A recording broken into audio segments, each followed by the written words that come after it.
فرض نماز کے بعد تہجد وہ واحد نماز ہے جو اللہ سے کن کہلوانے کی طاقت رکھتی ہے۔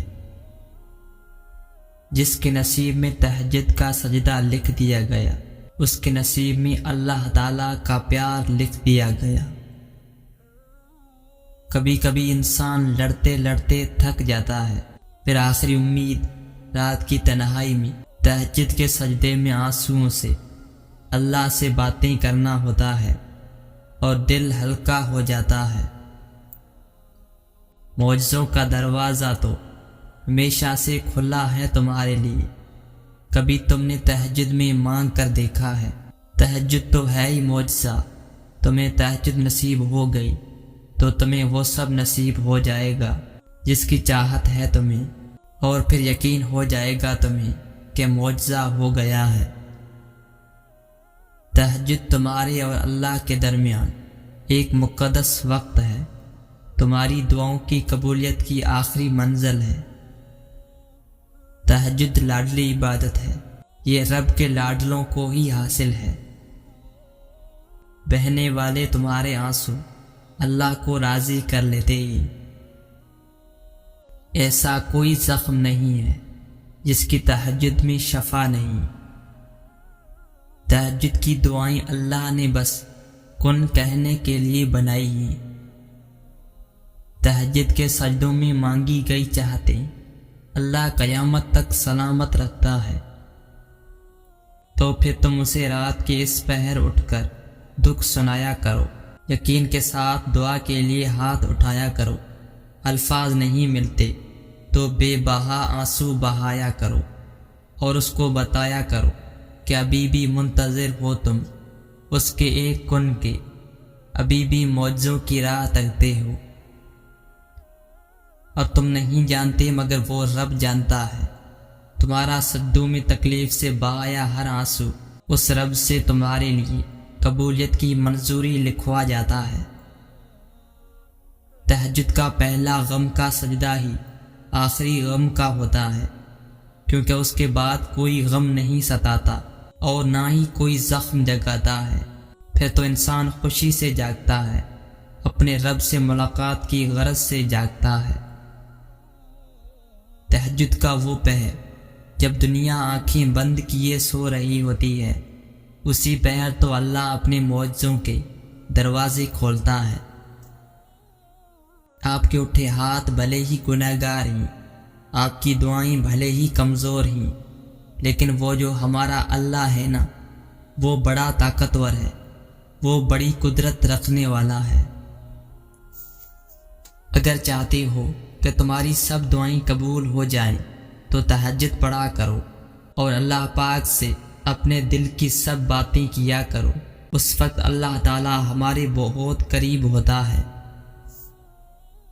بس اللہ پر یقین رکھو، وہ تمہیں ایک ویران کنویں سے نکال کر سلطنت کا بادشاہ بنانے کی طاقت رکھتا ہے۔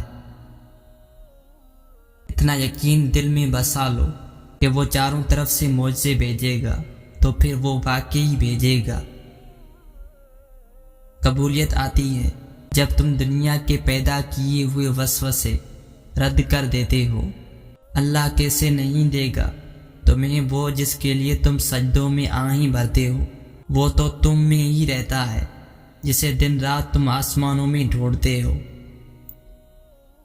اور اگر ایسا ہو جائے کہ کبھی اسی دوران تمہاری اللہ سے تہجد میں ملاقات ہو جائے اور وہ تمہارے روبرو آ جائے، وہ منظر تمہارے لیے معجزہ سے کم نہ ہو۔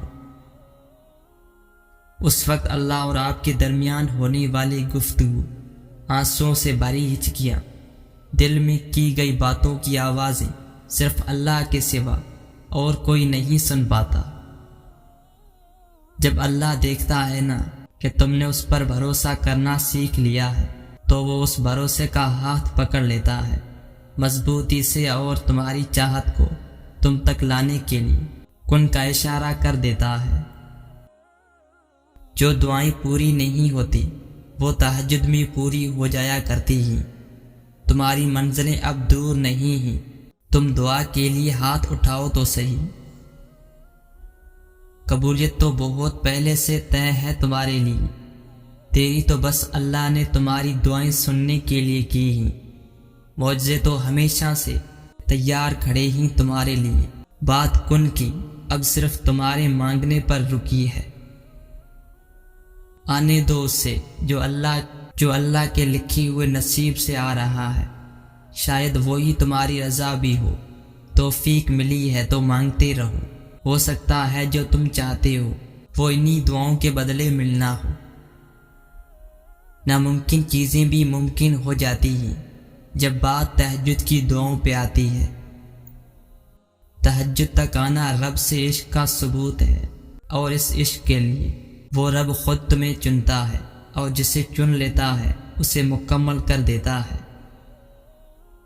جب تم در در کی ٹھوکر کھا کر دنیا سے بے بس ہو جاتے ہو نا، تب وہ رب تمہیں تہجد کی راہ دکھاتا ہے۔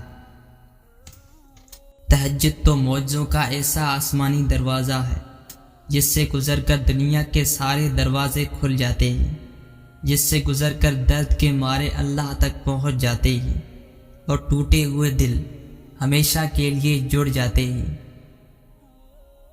اللہ تمہیں تہجد تک لے آیا ہے، اس کا مطلب سمجھتے ہو؟ اللہ تمہیں اپنے عشق میں مبتلا کرنا چاہتا ہے۔ اللہ کو تم بہت پسند آ گئے ہو، وہ تمہیں اپنے پسندیدہ محبوب بندوں میں شامل کرنا چاہتا ہے۔ تہجد وہ تمام معجزے کروا سکتی ہے جن کے متعلق دنیا والے کہتے ہیں ہم عام انسان ہیں، ہمارے لیے کہاں ہوں گے ایسے معجزے۔ وہ شاید بھول جاتے ہیں کہ وہ رب معجزے کرنے پر قادر ہے، اور وہ ہم عام انسانوں کا بھی رحمان رب ہے۔